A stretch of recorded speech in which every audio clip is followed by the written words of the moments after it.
Datang dari Bapak Santoso asal Jakarta yang menanyakan terkait ya ketika janabah ranjang dan penutupnya terkena mani ya. Sementara menurut saya mani itu najis ya. Lalu dia kebingungan bagaimana cara membersihkannya. Ya, bismillahirrahmanirrahim. Tentang hukum itu tidak bisa menurut saya, tapi menurut dalil syara. Apakah ayat Al-Quran atau hadis Nabi SAW tentang mani, ya harus bisa membedakan mani atau madhi atau wadi. Ya kan, ini penting bagi yang muda-muda. Kalau mani itu warnanya putih, ya kan, keluar karena ada perasaan indah atau mimpi indah, itu kan, atau ya namanya mungkin ya muda yang ini masturbasi, ya kan, itu mani.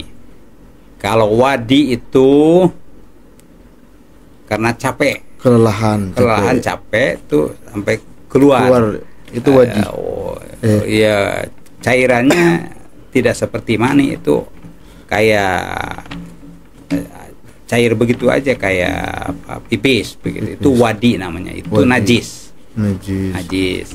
Ada madhi. Kalau madhi itu ya keluar ya karena sakit atau kedinginan. Ya. Tidak seperti madhi, ya tidak ada mukodimahnya, ya. Tapi ya keluar begitu, ya tidak seperti wadi, tidak capek, ya. Nah, itu jadi ada 3 kategori. Iya. Yang 2 itu wadi dan madhi itu najis, harus dibersihkan tentu saja, ya kan. Tapi yang 1 itu mani itu tidak najis. Tidak najis. Ya berarti salah ya kalau mengatakan bahwa mani itu najis, ya. Tidak, sebab ada hadisnya itu Bukhari, di Muslim itu bisa dibaca itu bahwa pernah kejadian Rasulullah SAW, ya kan, beliau dia keluar mani lah begitu ya. Nah, kemudian langsung sholat, ya kan, Siti Aisyah, oh ini kotor kan begitu ya, ya nggak apa-apa, tinggal kalau kering ya tinggal digosok aja kan, mungkin tempelannya kan jadi hilang begitu, ya. Itu cara membersihkan mani, ya kan. Kalau basah atau itu tinggal siram begitu kan. Jadi statusnya bukan najis tapi dibersihkan saja. Hanya wajib mandi, ya kan, karena itu termasuk yang keluar dari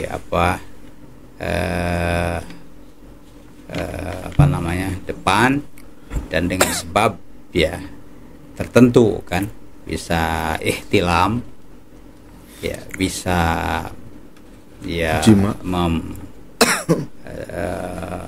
memandang, ya bisa memandang karena dorongan syahwat, bisa keluar juga, atau bisa juga menghayal, ya kan?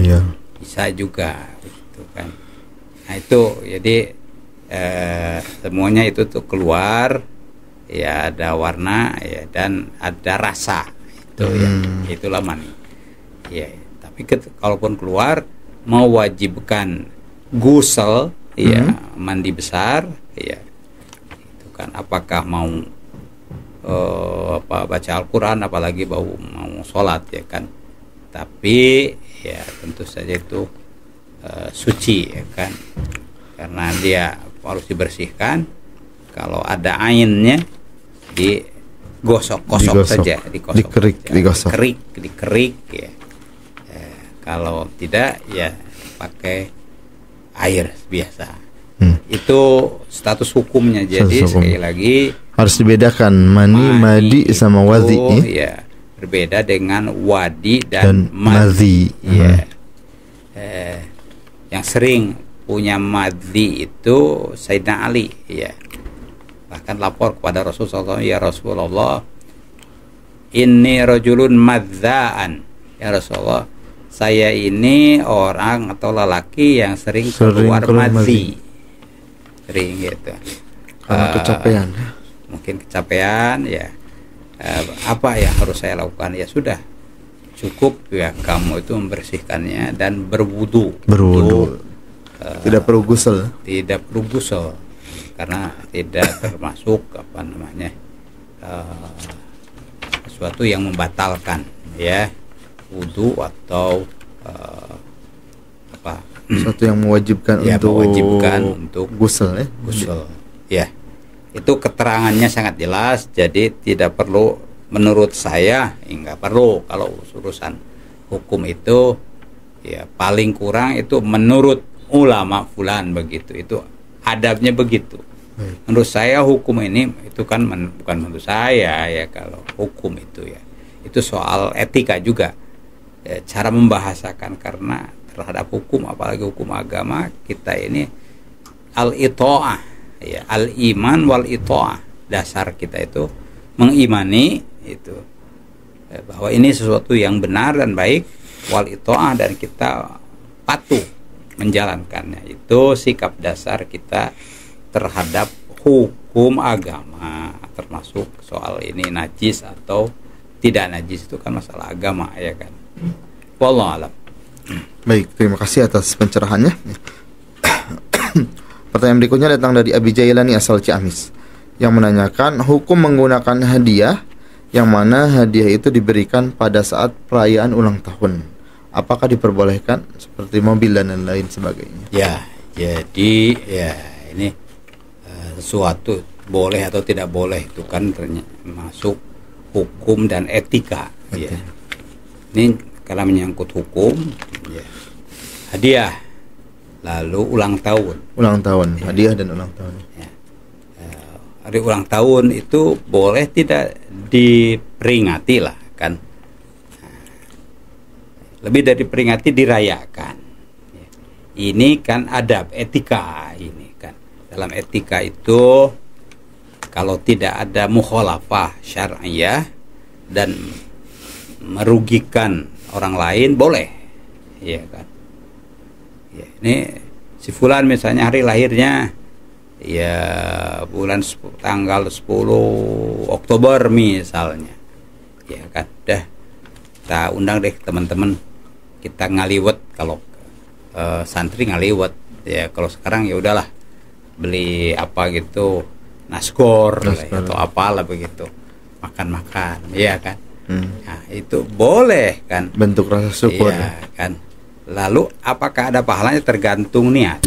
Kalau niatnya itu ya kita ingatlah bahwa umur ini kok nyampe ini ya alhamdulillah begitu kan.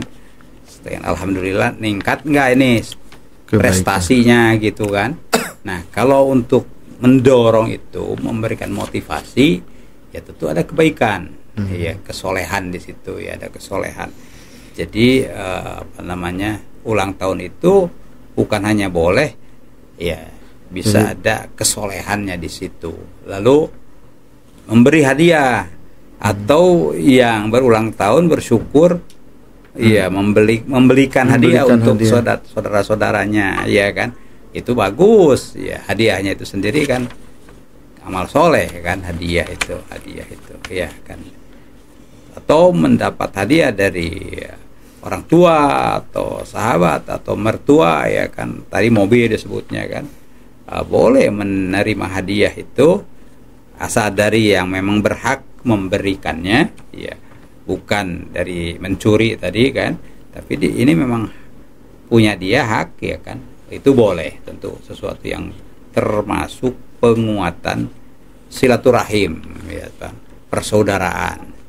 Makanya dianjurkan kalau kita punya teman tetangga begitu, kita pulang dari bepergian jauh ya kan.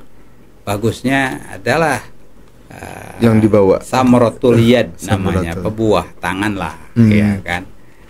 Itu kan. Nah, kasih begitu, tidak ke orang tuanya, mungkin ke anaknya. Nah, itu dianjurkan dalam rangka takwiyah al-ukhuwah, ya kan, sedekah, ya. Jadi bukan hanya boleh, bahkan ini dianjurkan, ya kan. Jadi tidak bisa digeneralisir jadi haram gitu ya. Iya. Al-aslu itu mubah. Asal muamalat itu al-aslu fiha al-ibahah, boleh. Nah, di atas mubah itu dapat pahala lalu jadi kebaikan. Nah, tergantung tadi kan ya niat isinya, dan caranya. Begitu. Tapi pada dasarnya tentu boleh ya, tidak haram. Kita memperingati itu bentuk ya, ekspresi berarti. Lalu ya kita membeli hadiah deh. Ya karena ini ulang tahun saya, beli hadiah, bisa saja dibelikan ya sarung begitu kan. Lalu kan hadiah itu bisa saja karena prestasi kesyukuran umur, ya kan. Bisa saja karena kesyukuran naik kelas atau ya pelantikan apalah. Kemarin jadi ramai juga, pulang ke kampung banyak yang menagih mana hadiahnya kan begitu. Artinya mereka ingin mengekspresikan rasa syukur, ya kan. Ya kita paham lah. Ya bagi-bagi sarung, bagi-bagi ya, apa nasi kotak, ya kan. Nah, itu boleh. Bahkan bagus, ya kan. Allah alam, ya. Baik, terima kasih atas pencerahannya. Pertanyaan berikutnya datang dari Bapak Nurjaman asal Ciamis yang menanyakan, saya salah seorang pelaku usaha jual beli perhiasan emas. Kami membeli dari importir secara grosir. Kami melunasi harganya secara bertahap. Ya, apakah cara yang saya lakukan ini dan dilakukan hampir semua pedagang emas halal apakah haram? Ya, ini kan berarti akadnya jual beli, ya jual kan? Beli. Jadi menjual atau membeli itu bisa secara tunai dan bil jumlah, ya, ini dalam jumlah yang besar. Bisa bitaksid, tidak bil jumlah tapi dicicil. Ya, ini kan tadi bil jumlah, ya kan. Lalu dia menjualnya secara cicilan itu cara saja itu boleh. Yang penting tentu membeli ya barang yang halal dengan akad yang halal, ya kan. Misalnya ya udah diborong, kemudian dibayarnya persentase, misalnya berapa kali itu bitaksid namanya, ya kan, boleh. Jadi baik ya bil jumlah atau bitaksid itu boleh. Yang penting antarodin, ridho, ya kan, antara pembeli dan penjual. Ya, jumlahnya uangnya berapa, lalu caranya berapa lama itu kan. Apakah ditransfer atau sekarang mungkin pakai cara yang lebih praktis begitu kan. Itu boleh asal ya antarodin, ya ridho, itu disepakati dan tentu saja suka semuanya. Wallahualam. Muamalah ini lebih fleksibel. Lebih fleksibel. Baik, terima kasih. Dan caranya. Ya wallahualam. Baik, terima kasih atas penjelasannya. Pertanyaan berikutnya datang dari Pak Rizky asal Kuningan yang menanyakan terkait dengan para dokter yang melakukan operasi. Ya. Jika salah seorang pasien meninggal dunia ketika sedang melakukan operasi, apa konsekuensi untuk hal itu? Apakah mereka terkena kafarat, seorang dokter yang melakukan operasi tersebut? Nah, kalau itu terjadi tentu saja dilaporkan kepada kepolisian kan. Kepolisian, ya. Terus ada tentu saja diteliti, investigasi, ya kan. Kemudian bagian kesehatan ada namanya oleh dokter yang tentu saja ahli akan di. Apakah sesuai prosedur atau tidak seperti ini? Iya. Nah, itu. Kalau soal prosedur itu kan soal hukum, ya kan. Berarti kepolisian, ya kan. Lalu kalau menyangkut ya kematiannya, apakah karena sakit kesengajaan atau itu disebutnya apa dalam kesehatan itu? Apa tuh? Ada yang sekian tahun kan belum selesai juga, diperiksa lagi kan. Apa itu istilahnya? Otopsi. Di autopsi, ya kan.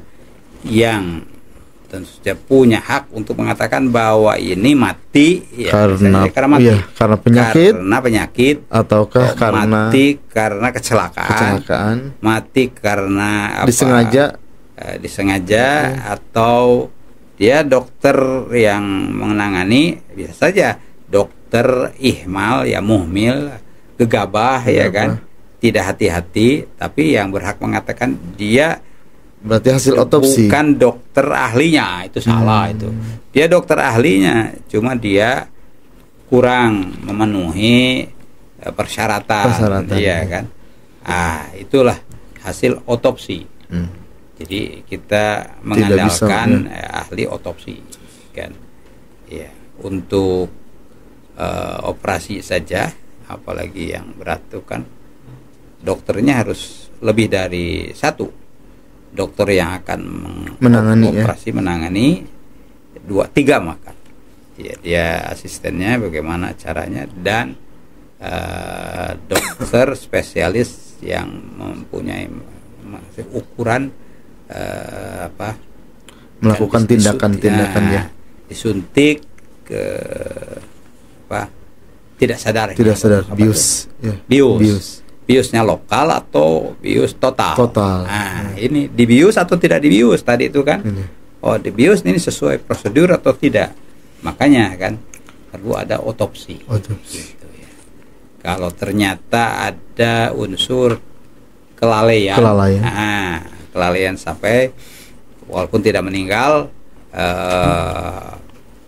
lebih parah misalnya tingkat keparahannya, tentu secara kesehatan ada bagiannya, ada pasal-pasalnya juga, pasalnya itu kan. Tentu al-ihmal itu bagian juga, tentu sama maksiat, apalagi masalah ini menyangkut keselamatan jiwa manusia, kan harus ada al-ihtiyat ya, kehati-hatian begitu. Di situ masalahnya. Tapi kembali kepada ahlinya. Kata ahlinya tuh mengatakan, ini kurang hati-hati, dia dia berdosa. Ini sudah ekstra hati-hati, tapi ini ya namanya umur kan. Sudah, jadi kembali kepada hasil otopsi. Begitu. Wallah. Baik, terima kasih atas penjelasannya. Pemirsa yang berbahagia, alhamdulillah pertanyaan-pertanyaan yang masuk telah dijawab. Untuk itu kita akhiri pertemuan kita dengan doa. Allahumma sholli wa sallim ala sayyidina Muhammadin al-fatih lima ughliq wal khatim lima sabaq wan nasir haq bil haq wal hadi ila siratal mustaqim wa ala alihi wa sahbihi haqqa qadri wa miqdarihi al-azim.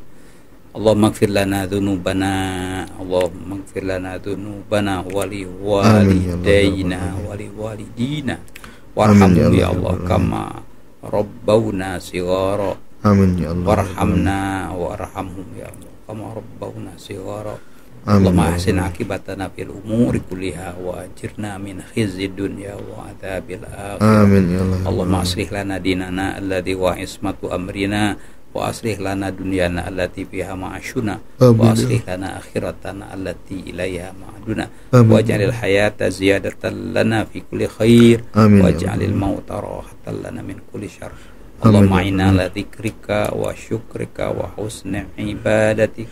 Amin ya Allah. Allahumma ahsin akibatana fil umuri kullaha wa ajirna min khizyid dunya wa adzabil akhirah. Amin ya Rabbal. Rabbana atina fid dunya hasanatan wa fil akhirati hasanatan wa qina adzabannar bi rahmatika ya arhamar rahimin walhamdulillahi rabbil alamin. Alhamdulillahirabbil alamin.